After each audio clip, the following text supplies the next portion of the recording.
teachers that are working on their master's degree. That's what I do. And they're working towards becoming an administrator. And so I teach them in the last course that they take, which is called the practicum. And it's kind of like student teaching for undergraduate.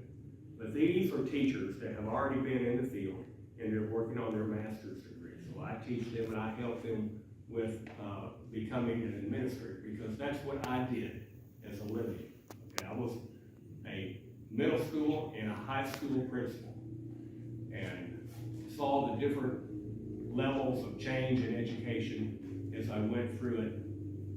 And things began to happen when I became a middle school principal in Klein ISD. I was a principal at Kleb Middle School, and I was a principal at Klein High School.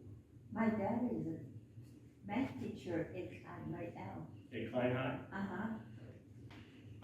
Now, when I retired, I wanted to teach at the college level. The only way I was going to be able to teach what I wanted to teach was to get my PhD. I went back to school and I got my PhD. And I worked on my dissertation in a topic that revolutionized my life. And that was what was going on in the education system that caused a phenomenon to take place called school failure. Now, when you all were in school, students failed, right? If you didn't do your work, if you didn't study hard, if you didn't pay attention in class, you would fail. But now a big flip happened in the early 90s, and now kids don't fail, schools fail. And that's how they began to get control of the education system. So we're going to talk about some of the handouts tonight. And then if you'd like to learn more about the topic, I always sell my book. It's only $10. It's what I pay, so it's a cost. This is what people do who write books. They sell the book, and they can make money off the book by doing that. But I don't make any money off my book. I give it out free of charge. All I do is ask that you pay what I paid. So if you want to get more information, if what I say to you tonight is interesting, then you can purchase the book up here, and that would be fine. So the topic of the handout I gave you.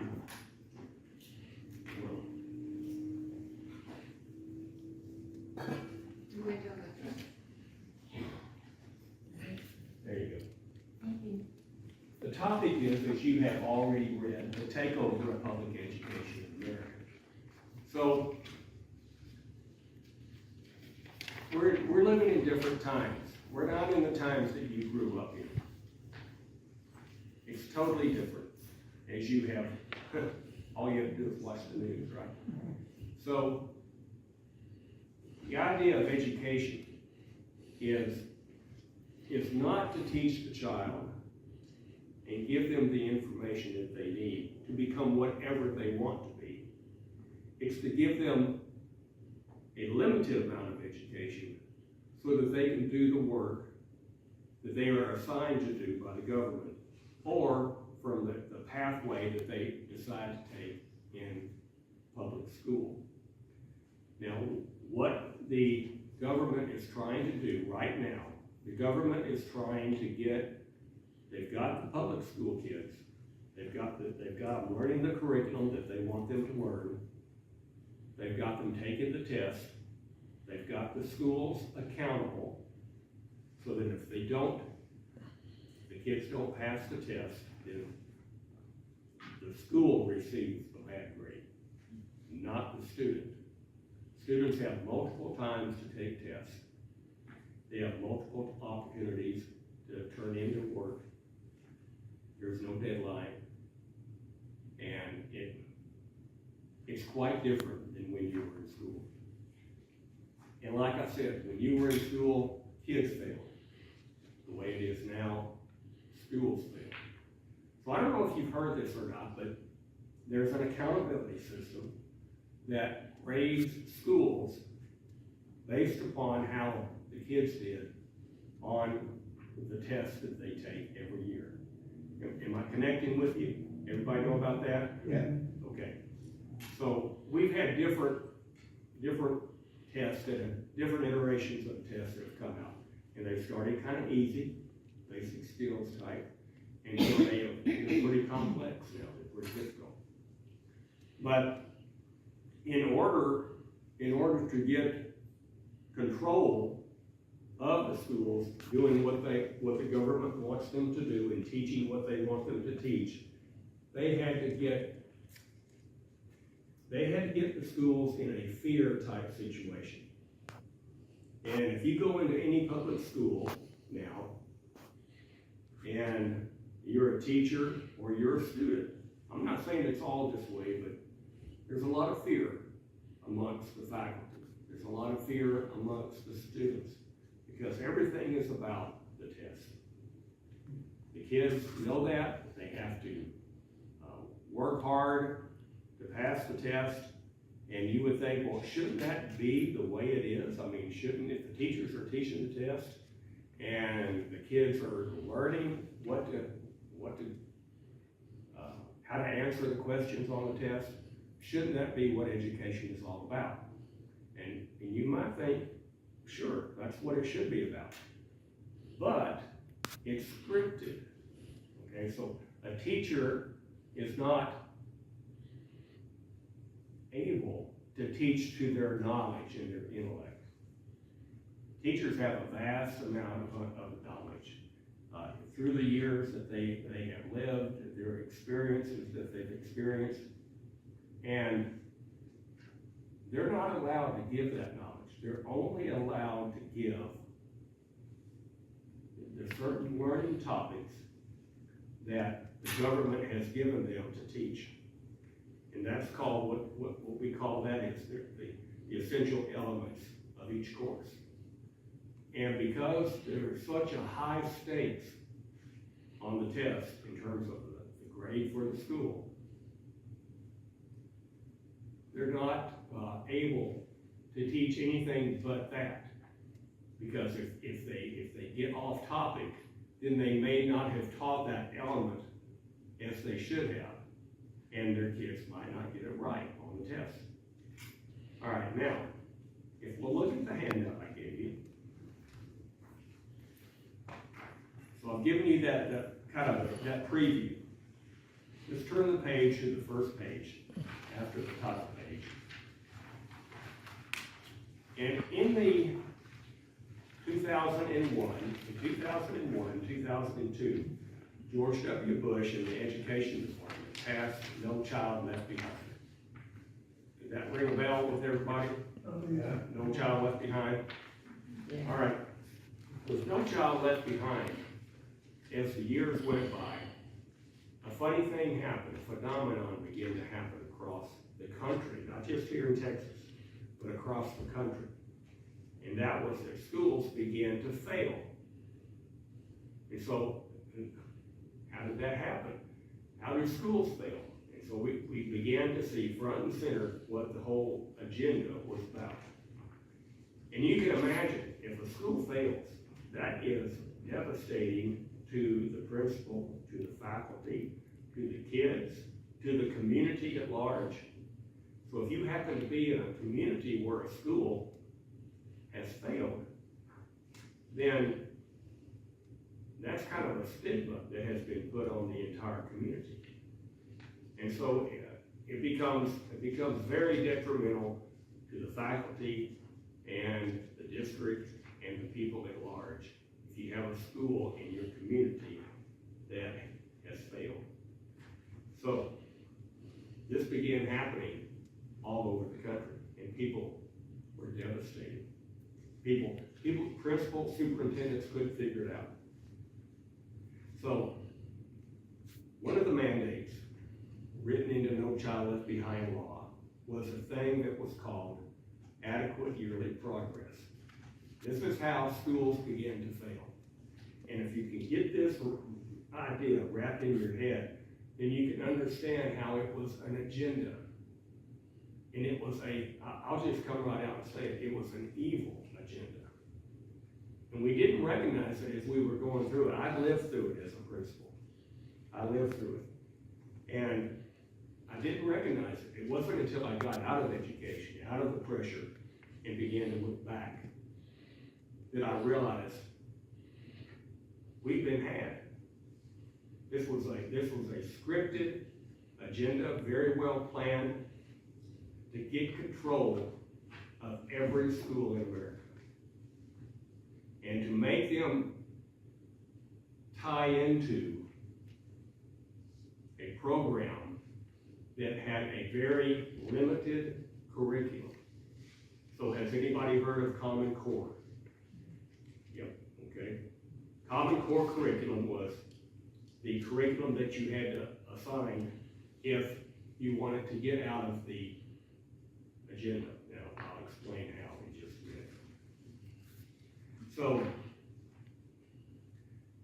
they had a failure mechanism written into No Child Left Behind. A failure mechanism. It was called adequate yearly progress. Now, if you'll turn the page, the first thing that was done to begin getting control of the schools is to group all the kids into various sections. All right, so on the left-hand column, we have what the state of Texas used before No Child Left Behind. These were the kids that were wrapped in the different categories. We had an all-student category, African American, Hispanic, white, and economically disadvantaged. So if you were African American and you lived in poverty, you could be in two categories. So your score on the test would count twice.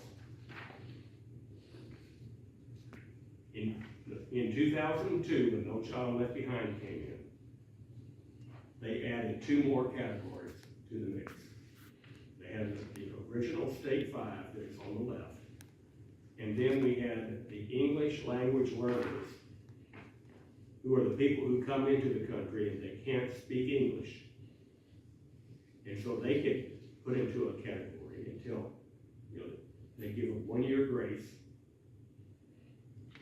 and then they have to take the test. And then the next category that they have is special education. So that's a category into itself as well. Now, I'm not talking about kids that are severely handicapped. They don't have to take the test.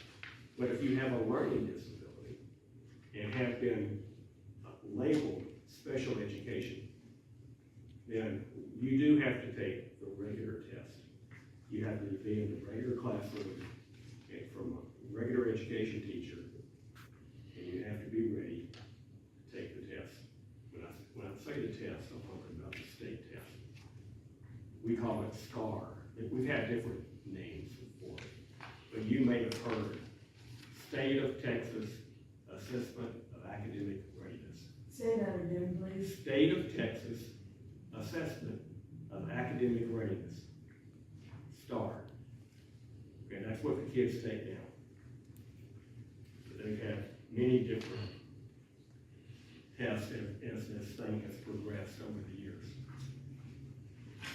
All right, next page.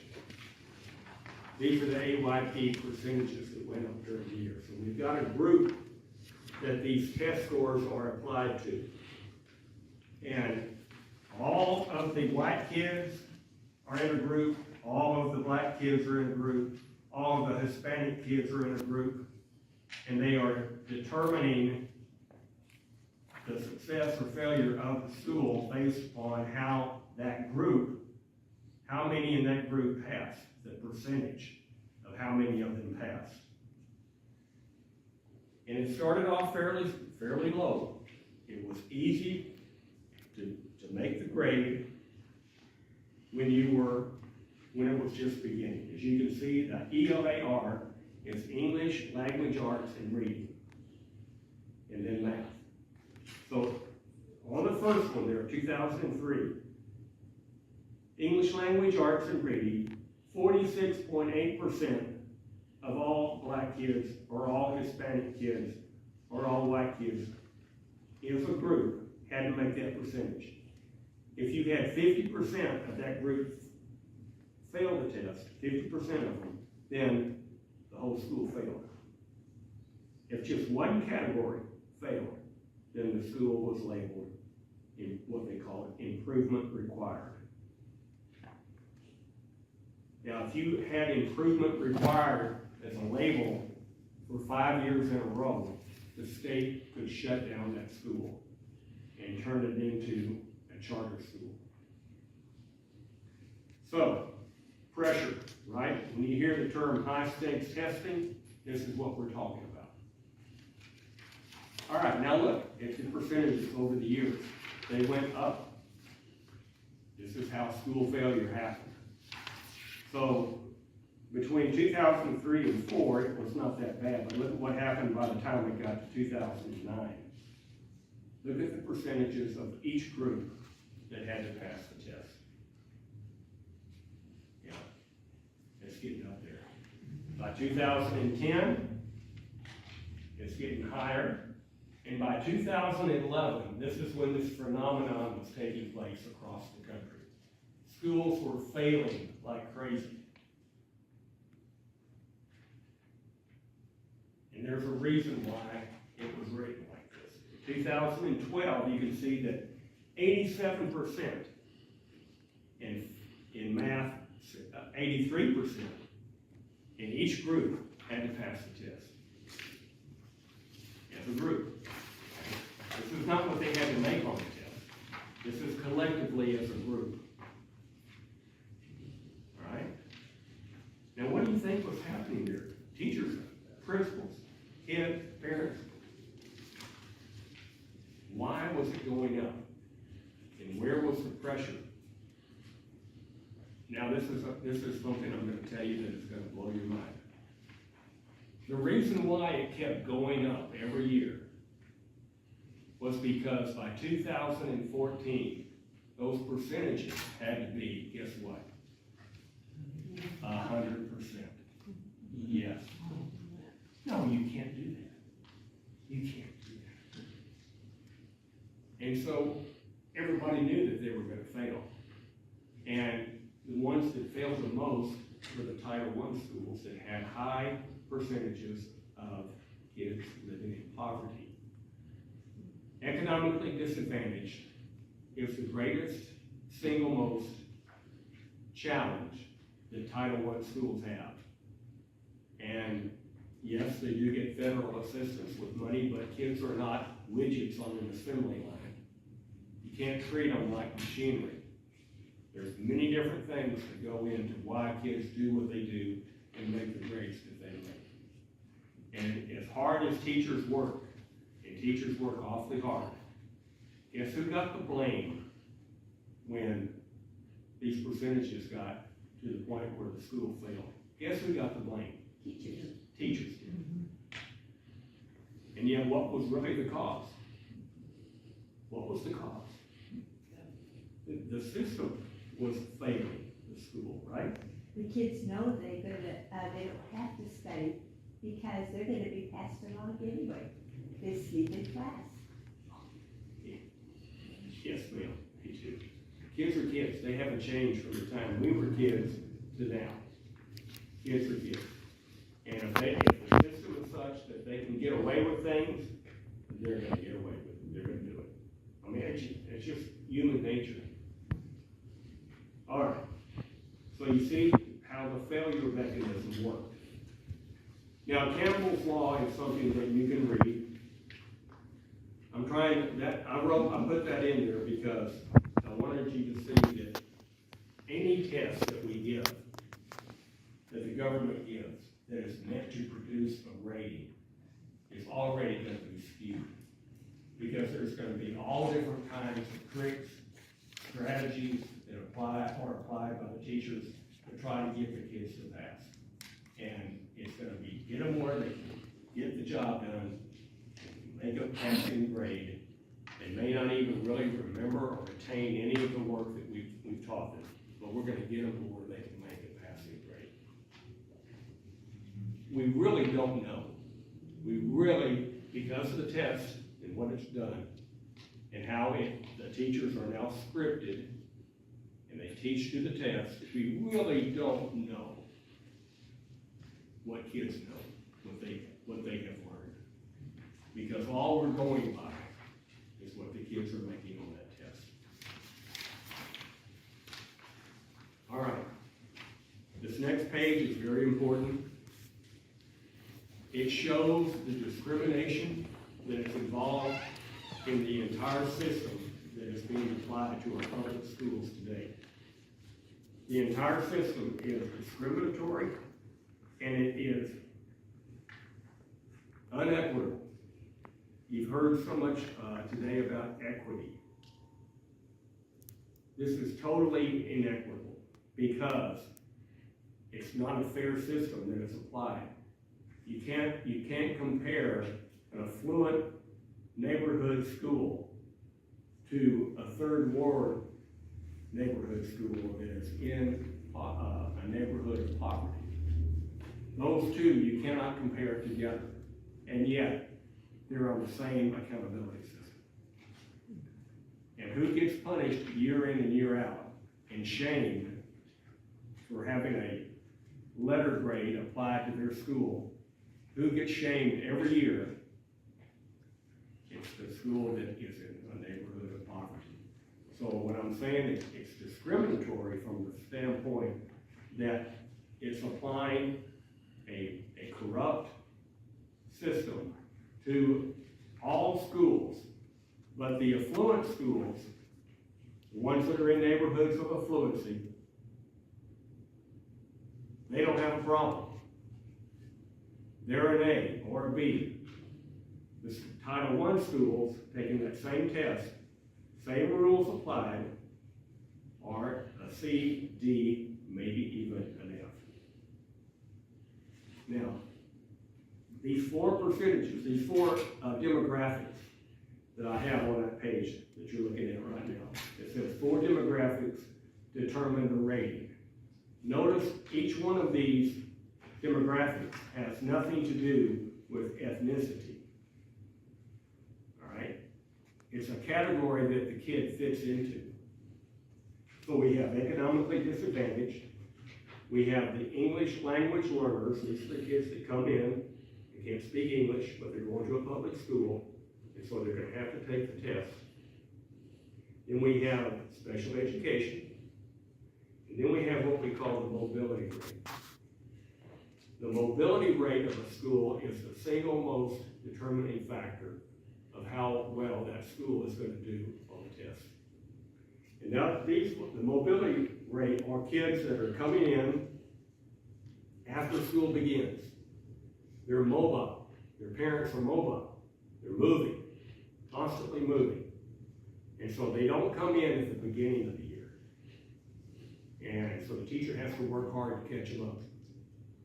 Or it could be the student leaves before the test is given. Tests are usually given in, some of them are given in February, some of them are given in April and May.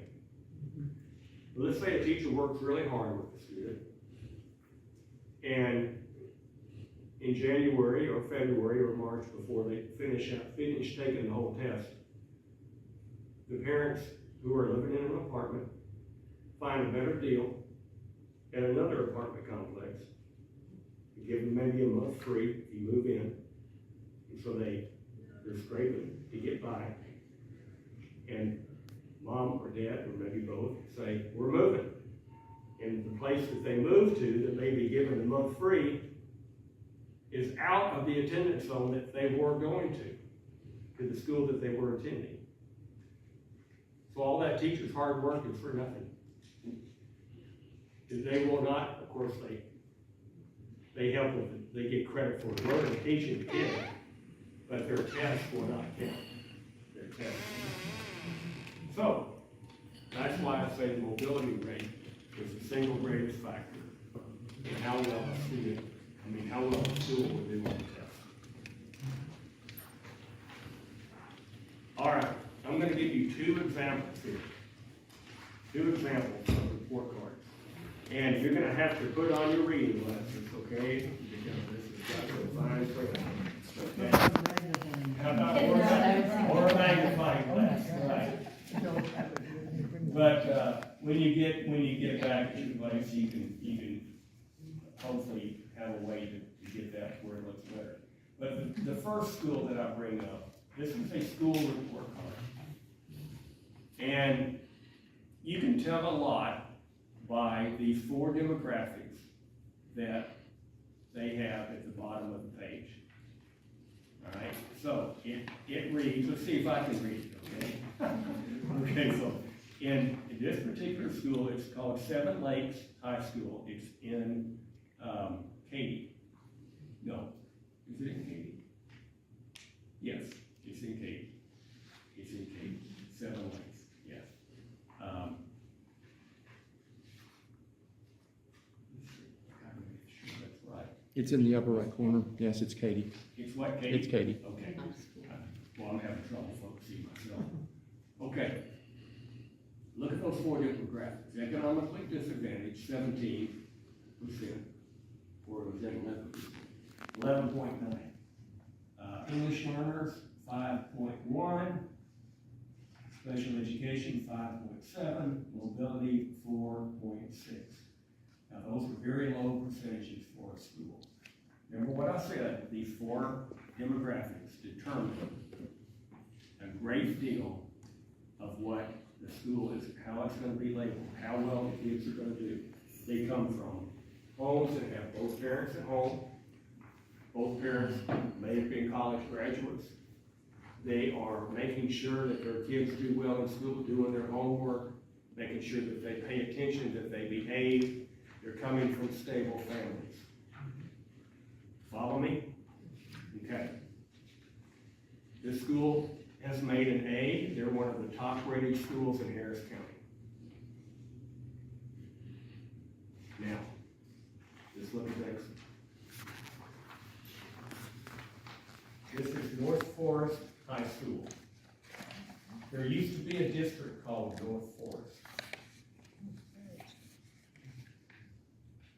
It no longer exists.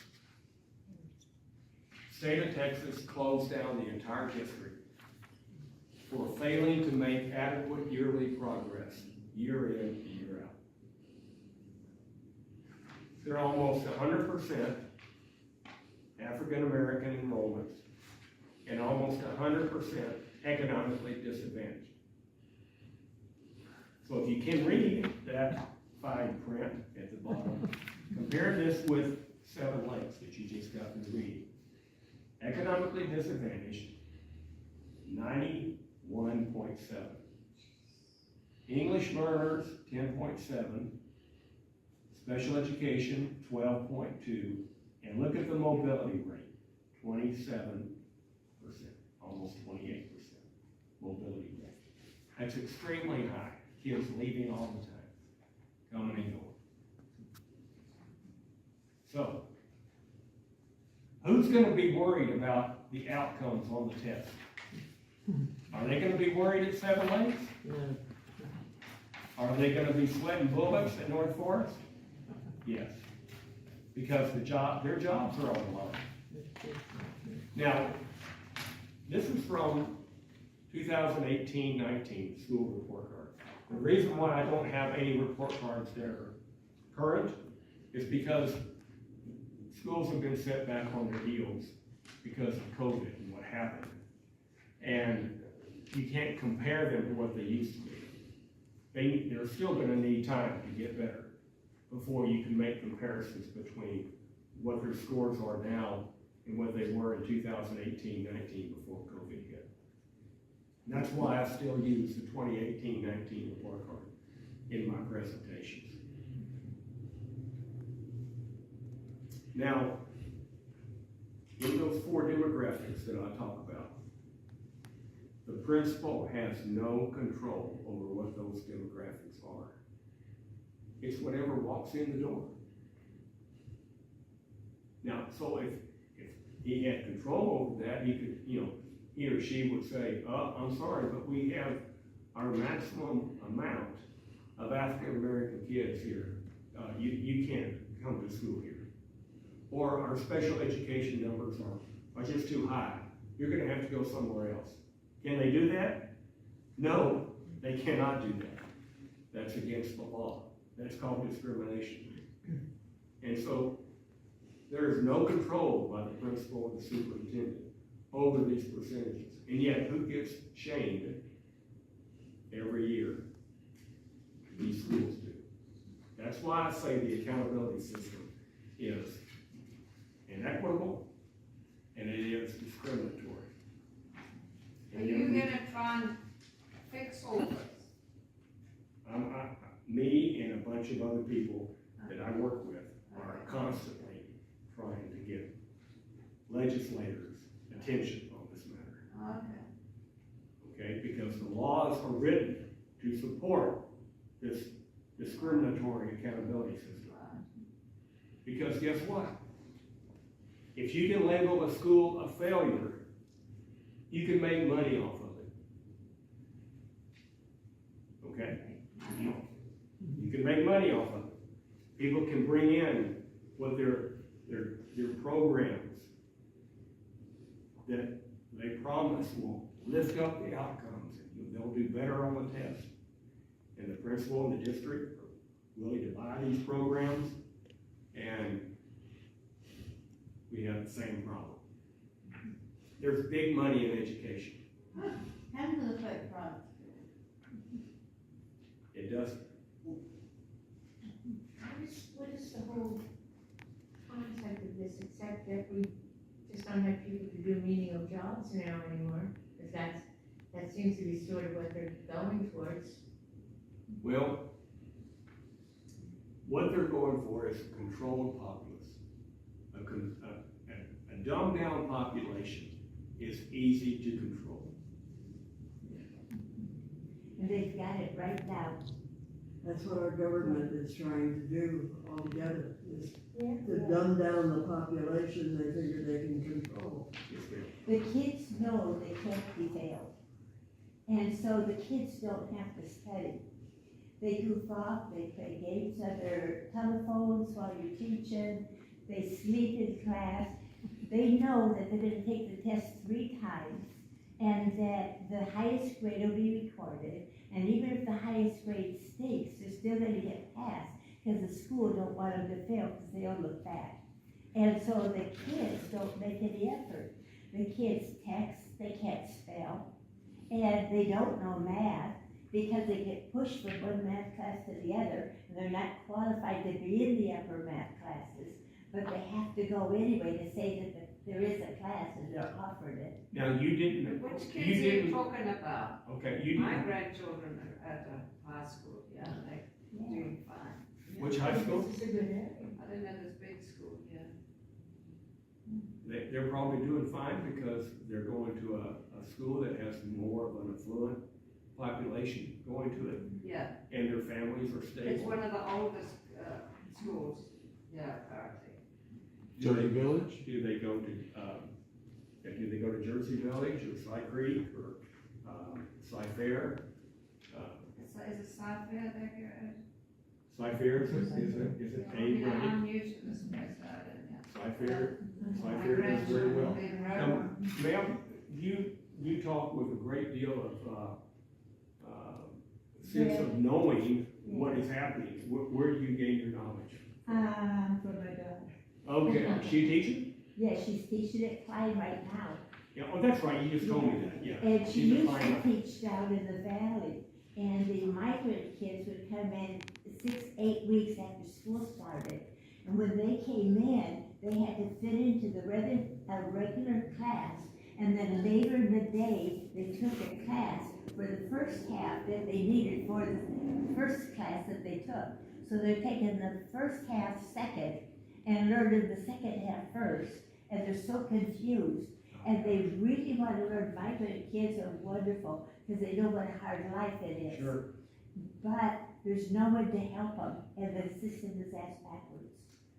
My granddaughter teaches at Dobie High School. Mhm. Last year, she had it with teaching. She taught drama. Anyway, a program came up that she was eligible for that teaches high school kids from sophomore year preparation for college and preparation for life in general. They teach budget, they teach everything that an adult needs to know to become a citizen that is Functional. worthy Yeah. of working any place that they're eligible to work. And this program has taken off like a house afire, and many of the high schools are teaching this now, which I think is fantastic. Very good. Dobie High School is one of the high schools that has a lot of disadvantaged Yes. individuals. Yep. And the kids are eating it up to think that they've got someone that is showing them what life is about. Yep. And I am so proud of her to be able to teach this to these This is kids. your daughter or granddaughter? My granddaughter, Granddaughter. my great-granddaughter also teaches in a low-budget middle school.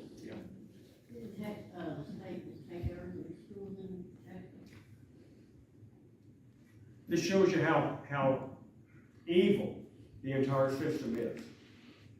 Mike Morath, the Commissioner of Education in Austin, is gonna take over the entire Houston Independent School District. Take over the school board.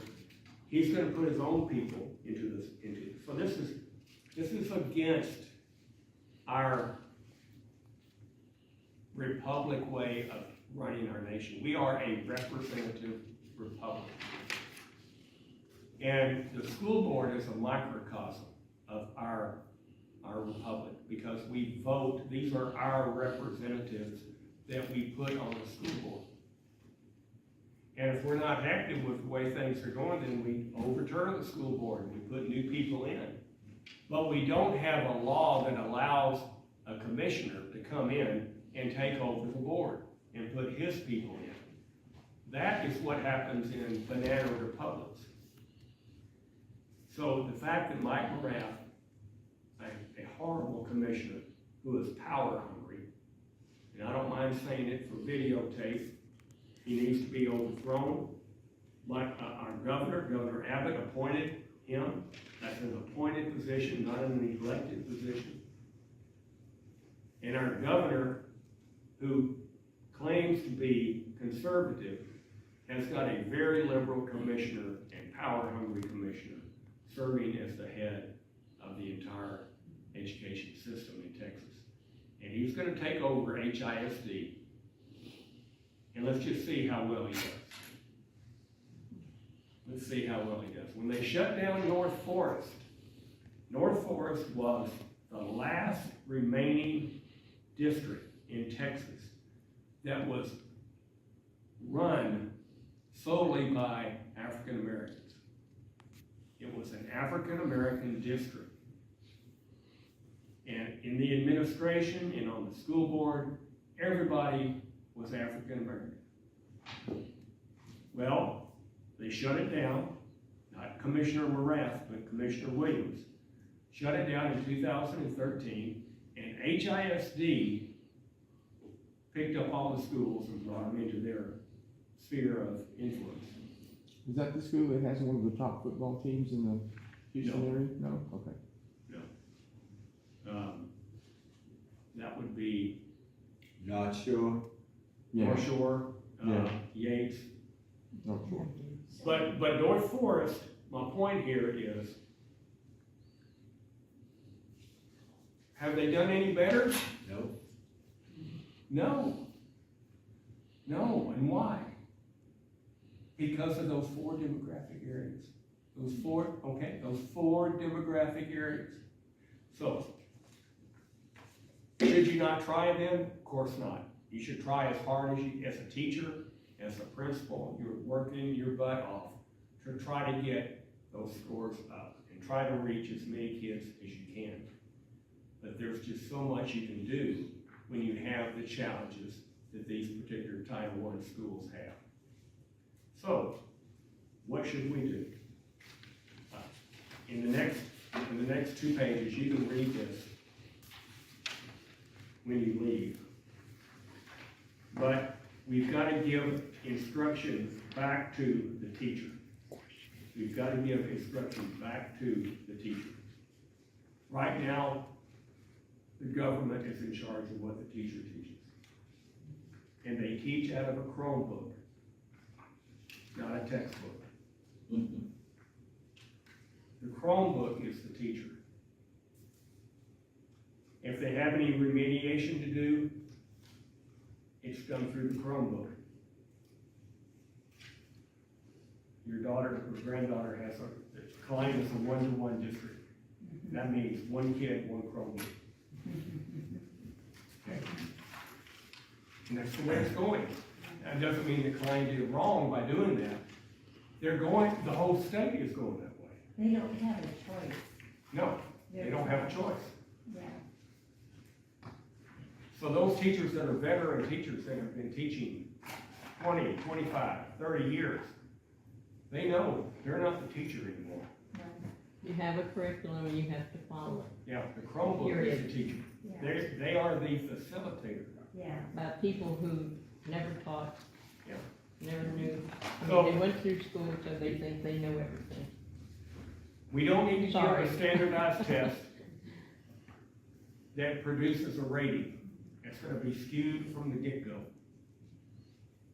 The only kind of standardized test we need to take is the kind that you took when you were in school. And that was a diagnostic type test. You might have taken the Iowa test of basic skills, and that was the test that pointed out what you were good at and what you needed help with. That's the only kind Just of like your car. standardized test. And it does You not, get a diagnostic test, it does not produce a rating. yeah. Trouble is we've had a generation of kids coming up Yes, ma'am. who, expect to be taken care of. They do not expect to be held accountable for anything, I know. because they've done through 12 years of We've school, got our never work been cut out for us. accountable. We've got our work cut out for Yes, us. and they're not gonna make good employees, because they think that showing up is all they need to do. Yeah. Not to do anything after they get there. We have a very, very serious problem. Yes, we do. Now, let me tell you just a little bit about the book and why it's special.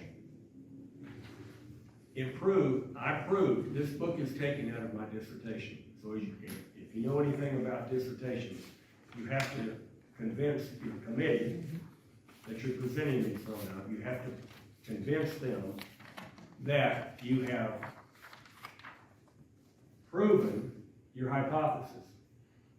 So my hypothesis was that No Child Left Behind was written with the intent to drive schools to failure, so that a whole new prescriptive type of education could be brought in. And that was, if you accepted what they called the flexibility package that President Obama offered in 2013, if you accepted that and your new education plan was approved, you could get out of the 2014 percentage that said you had to be perfect on your outcomes. Okay, so everybody took it. Every state took it. They wanted to get out of No Child Left Behind mandates. Every state in the country took that option that Obama offered.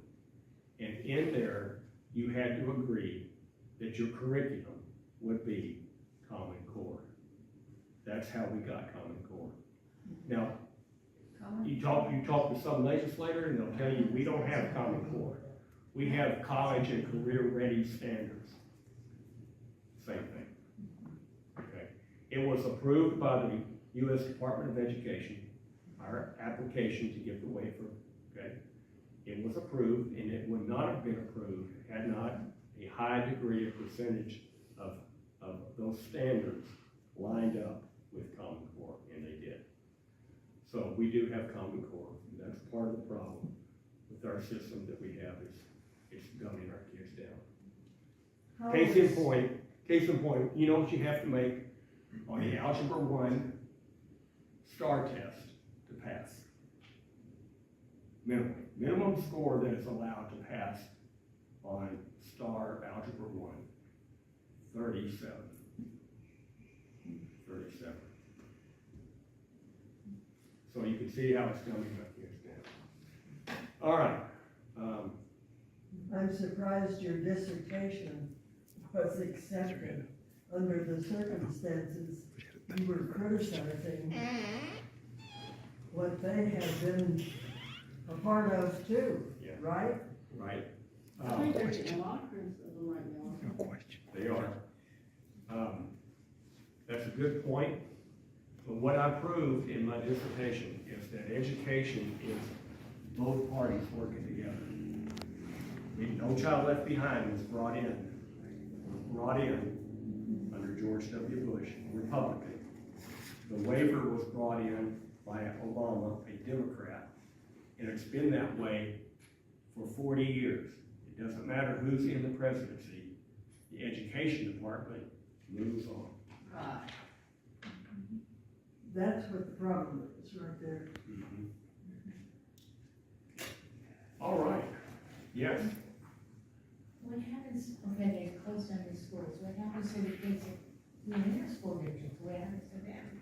Well, in North Forest, HISD came in and took over every school. So they continued to go to school, but they were just under new leadership.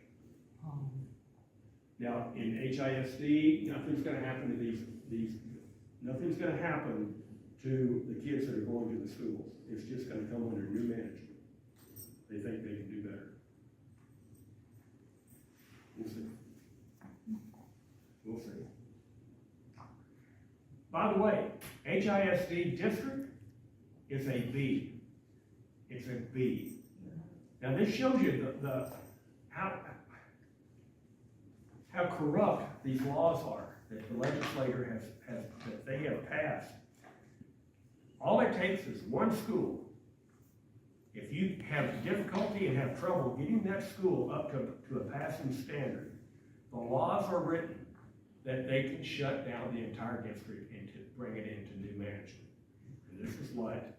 With just one school? One school. You know what that school was at HISD? Wheatley, yes sir. Wheatley High School. Yeah. And Wheatley High School, at one time, was a terrific, it was called the Little College. Yeah. It was called the Little College. Yeah. It was doing so well until the government got involved. Right. So, it's really a shame. All right, that's the end of my presentation. Now, let me tell you a little bit about the book. It's from my dissertation. Like I said, I proved that No Child Left Behind was written with the intent to drive schools to failure.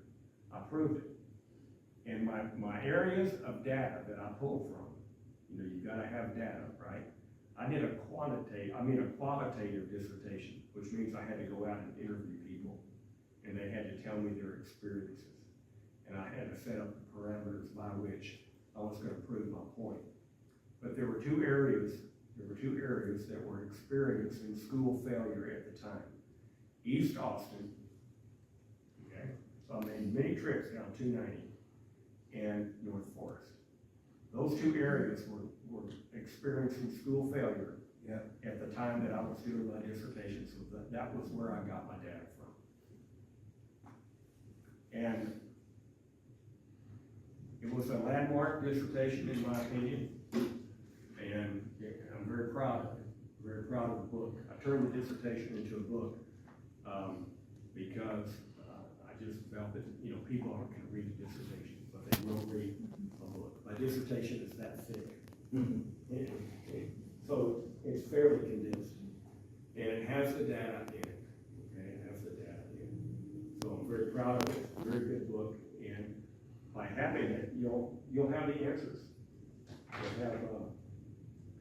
You'll have what you need to know, that you don't have to just accept the fact that we've got good schools and we've got bad schools. They're all good. Let me make that point. They're all good from the standpoint that kids are still learning. They may not be learning at the rate that we did back in our day, but they're still learning. It's just that we have some challenges in some of the schools that cannot be overcome. And so when you're in a district and you've got most of your schools are A and B, and you've got one of them over there that is a D, don't think automatically that that's a bad school. Look at those demographics that they have, and I guarantee you, their challenges will be such that they cannot overcome the challenges. So there's a lot of work that we have to do. I do go to Austin quite a bit, testify in front of House Education Committee, Senate Education Committee, State Board of Education. They say, Dr. Huff, we appreciate your comments. But it sounds like we can wind up with saying that, no child has to be high, always good, but is disruptive. And liberal means control. Well, you've got kids graduating from high school that can't read. And that was one of the reasons why they said they had to take over education, because we have so many kids that can't read. We still have that problem. Why do we still have that problem? Kids are not machines. Kids are not machines.